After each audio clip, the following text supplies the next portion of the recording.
I'm Sarah. Teaching vocal lessons is what gets me up in the morning. At 42, I've seen my share of bright-eyed kids dreaming of the big stage. But it was Emma who brought a twist to my tale. 14, with a voice that needed work but had potential. It was her dad, Jack, though, who flipped my world. "Miss Sarah, my dad's here to pick me up," Emma announced one day, her voice cutting through my thoughts like a sharp knife. I glanced up, expecting the usual parent. But there stood Jack. Not what I expected. Tall, with a look of someone who's seen stuff, but kept standing. "Hi, I'm Jack. Emma's been going on about her lessons. You must be Sarah." His voice was straightforward, no frills. I liked that. "Yeah, that's me. Emma's got talent. Just needs a bit more push," I said, offering my hand. His handshake was firm, honest. "Appreciate you helping her out. I'm clueless about this stuff." Her mom was the singer. I caught the past tense. "I'm sorry," I said, the standard response, but his nod told me he'd heard it a million times. "No worries. We're managing. Aren't we, Em?" His look towards Emma was full of that silent communication only parents and kids have. Emma rolled her eyes, the universal kid signal for parents, right, but smiled. "Yeah, we're good." The conversation should have ended there, but Jack lingered. "You know, I'm trying to get her more into music. Keep her busy. Her brother too, Alex. Kid's a ball of energy." I laughed. Music's a great outlet. Keeps them focused on something positive. "Exactly," Jack agreed. "Hey, you ever do group lessons? Or something for a hyper 13-year-old who thinks he's the next big thing?" I shrugged. I can handle 13-year-olds. "Bring him by. We'll see if music or noise is his thing." Jack chuckled, and that sound did funny things to my stomach. "Deal. I'll bring him next time." "Thanks, Sarah." As they left, I shook my head, dismissing the fluttery feeling. Jack was just a dad, a widower, trying to raise his kids right. Nothing more. But life, as I found out, loves throwing curveballs. Jack started showing up more, sometimes with Alex, sometimes alone under the pretext of discussing Emma's progress. We'd chat, and those chats started veering off music more often than not. One day, as autumn painted the world in hues of gold and crimson, Jack turned to me, a half-smile on his face. "Sarah, would you consider going out with me? Like, a date?" I blinked, surprised. "A date?" "Yeah," he said, his voice firmer than his casual stance suggested. "I like talking to you. The kids like you. And I want to see where this could go." It was unexpected, this shift from casual chats to the possibility of something more. But looking into Jack's earnest eyes, I felt a pull, an interest I hadn't felt in a long time. "Okay, Jack. Let's see where this goes," I found myself saying, a smile breaking through my usual reserve. Merging into Jack's world was like stepping onto a stage without a rehearsal. Emma was easy, music was our language. Alex, though, was a different beat, skeptical of a new woman in his dad's life, protective of his sister and the memory of his mom. And then there was Mary, Jack's mom, a matriarch with warmth and sharpness all rolled into one. The day Jack introduced me to Alex, the kid sized me up like I was a new recruit. "So, you're the music teacher," Alex said, crossing his arms, his eyes narrowed. It wasn't unfriendly, but it wasn't open arms either. "That's me. And you must be the next big thing in music, from what I've heard," I shot back, trying to break the ice with a smile. He cracked a grin, the skepticism in his eyes softening a bit. "Maybe. Guess we'll see if you're any good." "Challenge accepted," I said, and from there, things started to ease into a rhythm.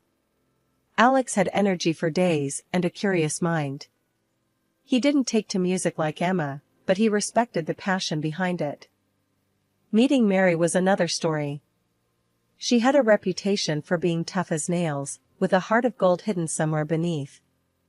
Walking into her house for the first time, I was greeted with a scrutinizing gaze that could make a seasoned performer sweat. "You're Sarah. Heard a lot about you," she started, her voice firm but not unkind. "Good things, I hope," I replied, trying to keep my voice steady. She chuckled, a sound that carried both warmth and a hint of challenge. "Depends on who you ask. Sit down. Let's see if you pass the test." The afternoon unfolded with conversations that swung from blunt to deeply personal.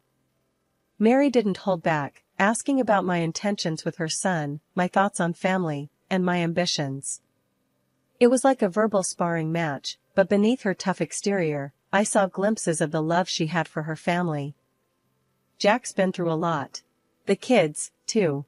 They need stability, not just another person passing through," Mary said, locking eyes with me. "I'm not here for a temporary gig, Mary. I care about them. About Jack. I'm in this," I responded, my voice carrying a conviction I felt deep in my bones. She studied me for a moment longer, then nodded, as if I'd passed some unspoken test. "Good. They could use someone like you. Just remember, kids and Jack come first. Always." "Always," I echoed, understanding the weight of her words. As months turned into a year, my bond with Jack's family deepened. Emma and Alex, each in their own way, started to let me in. We had our moments, disagreements, misunderstandings, the usual family dynamics, but underneath it all was a growing sense of belonging. Jack's proposal came on a quiet evening, after a day filled with laughter and music.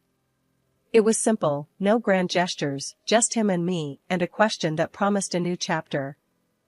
"Sarah, I've seen you with the kids, with my mom, with me. You've become a part of us, a part we didn't even know was missing. Marry me? Let's make this official." I looked at him, at the man who had become my unexpected harmony, and without a moment's hesitation, I said, "Yes." The wedding was small, an intimate affair with those who mattered most. Mary, despite her tough exterior, shed a few tears, whispering, "Take care of them, Sarah. Your family now." And as I looked around at my new family, Jack, Emma, Alex, and Mary, I realized I wasn't just stepping into their lives, we were creating a new melody together. One that had its dissonances, but was ours, uniquely beautiful in its complexity. Life with Jack and the kids had settled into a sort of comfortable routine, filled with school runs, music lessons, and family dinners. But as life tends to do, it threw us a curveball that changed everything. Mary's health took a nosedive, leaving her paralyzed and in need of constant care. Jack decided the best thing was to move her into our home. It made sense, but I don't think any of us were truly prepared for the impact it would have. From the get-go, the weight of caring for Mary fell heavily on my shoulders. Jack was caught up with work, and the kids, well, they were still kids. I didn't mind at first, Mary was family, after all. But as time went on, the strain began to show.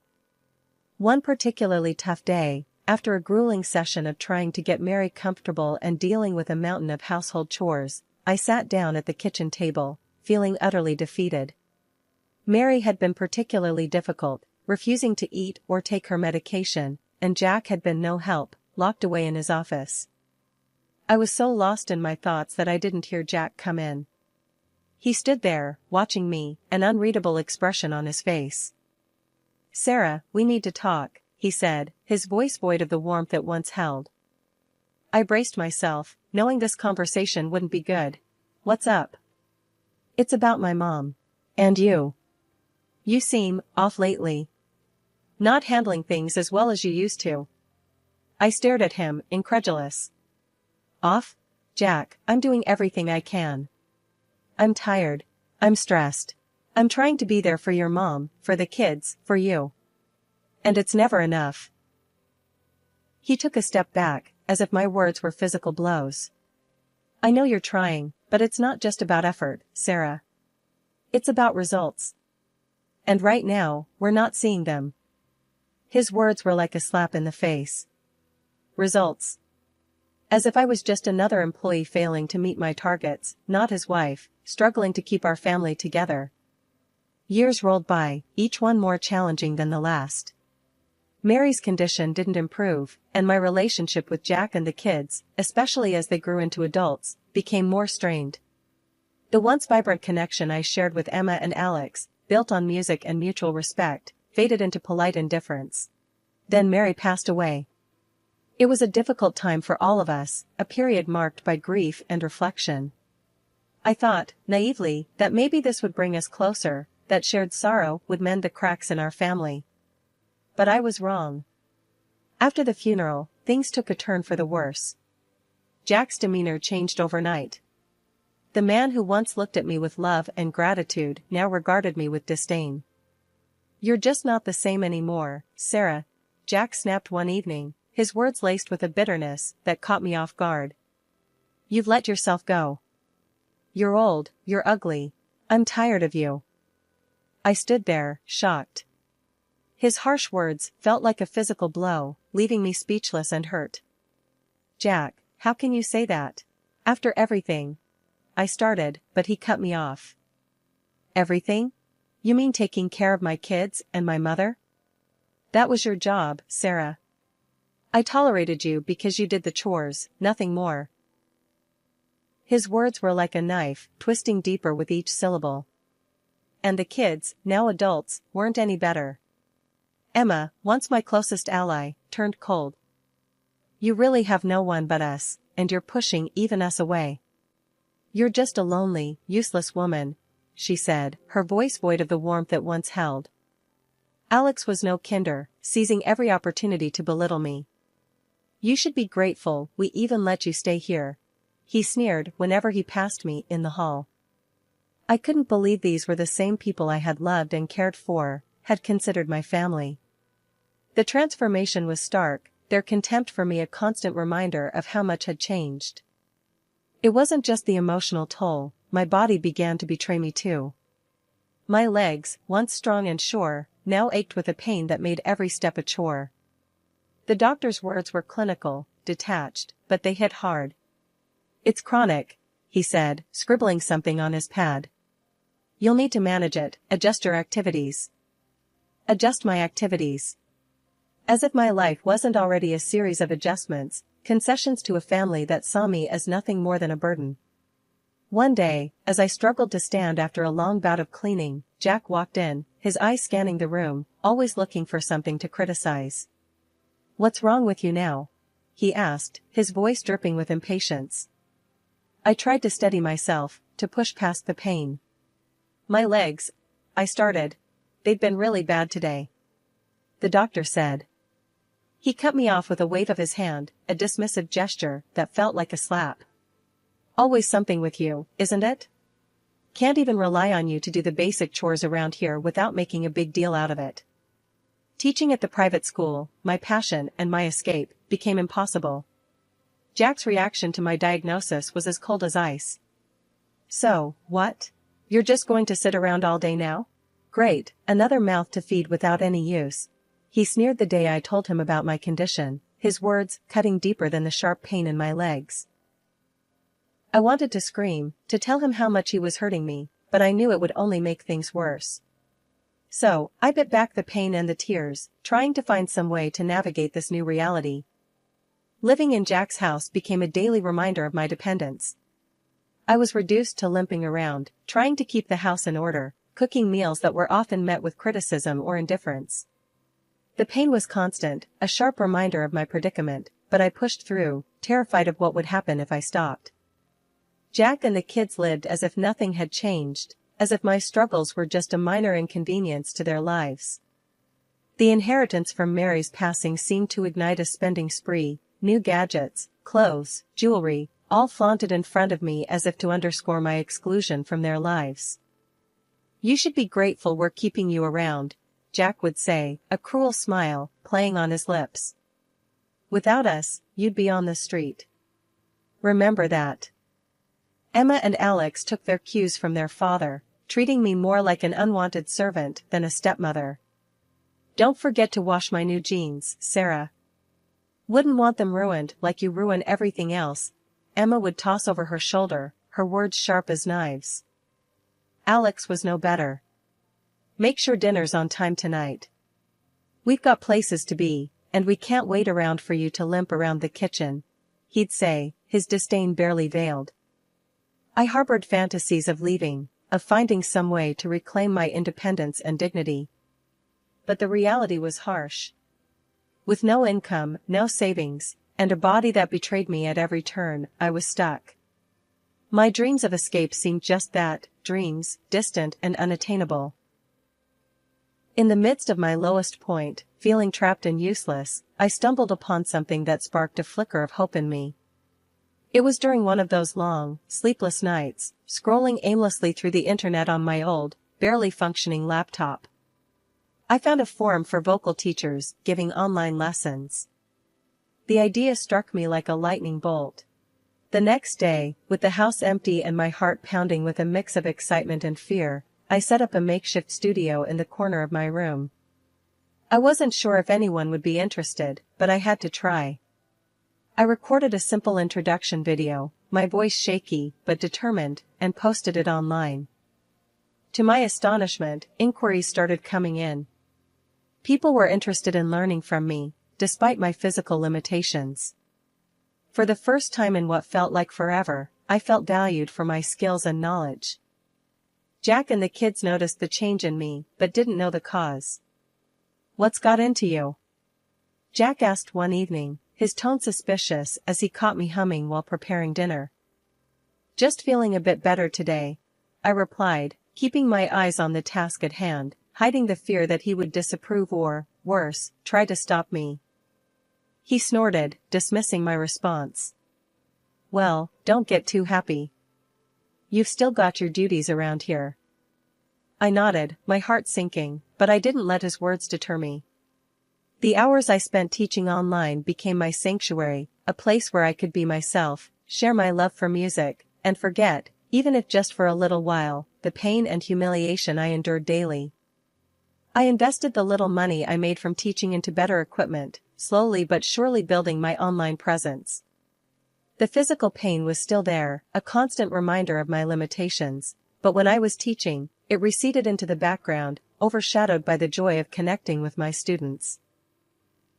As the months went by, I took a moment to look at the numbers, something I had been avoiding, afraid to jinx it.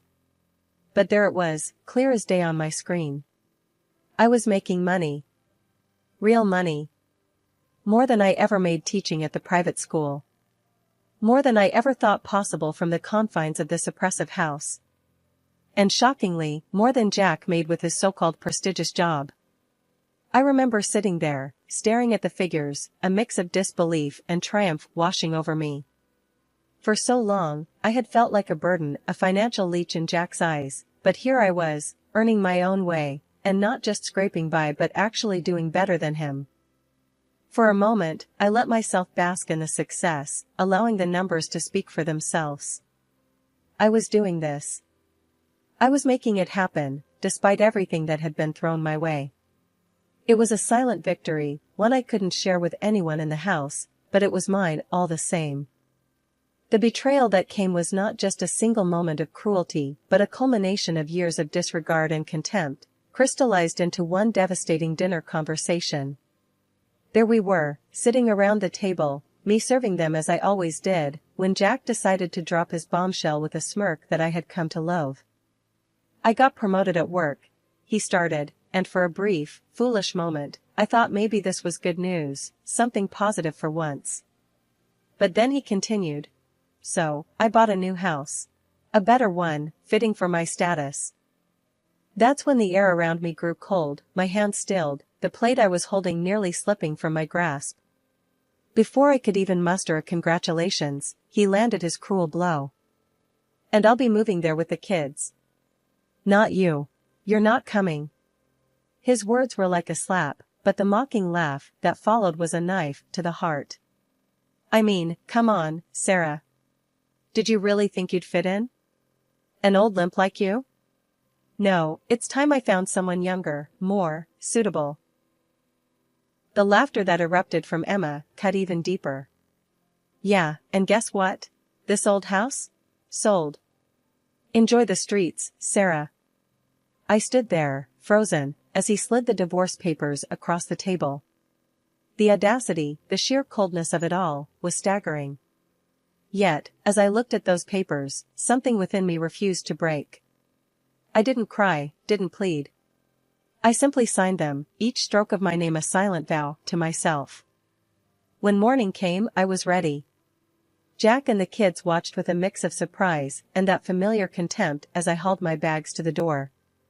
Their parting words were meant to wound, to kick me when I was down. Hope you like the flophouses, Sarah, Jack sneered, a cruel smile playing on his lips. But I walked out of that house with my head held high, the weight of their insults falling away with each step I took. For the first time in years, I felt a sense of freedom, a clarity that had been missing from my life. Settling into my new rented apartment was like breathing fresh air for the first time in years. It was my space, my sanctuary, where I could dive into my online vocal teaching without looking over my shoulder. Hearing from friends, I found out Jack had moved into that fancy new house with the kids. True to form, instead of being smart with the money from the old house, they blew it on all sorts of nonsense. Typical. That's when I decided to play my hand. Over the years, I'd saved voicemails and recorded moments of their verbal lashings, a dark library of the abuse I suffered. Without a second thought, I sent them off to Jack's boss. It felt like releasing doves into a storm, but these birds carried grenades. The call I got from Jack after was music to my ears, but not the kind I usually taught. "Sarah, what have you done?"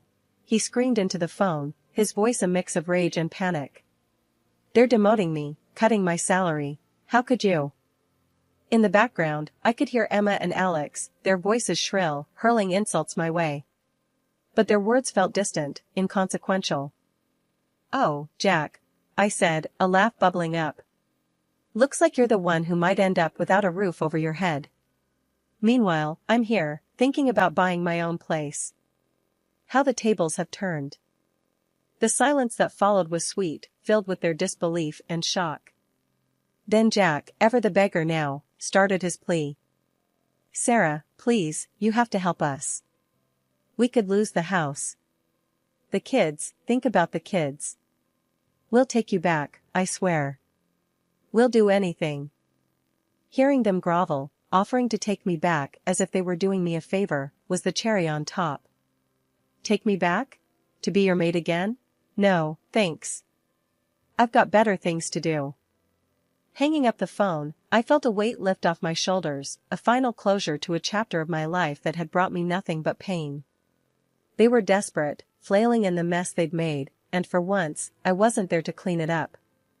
Through the grapevine, friends let slip that Jack, along with Emma and Alex, had been evicted. Couldn't keep up with the mortgage, they said.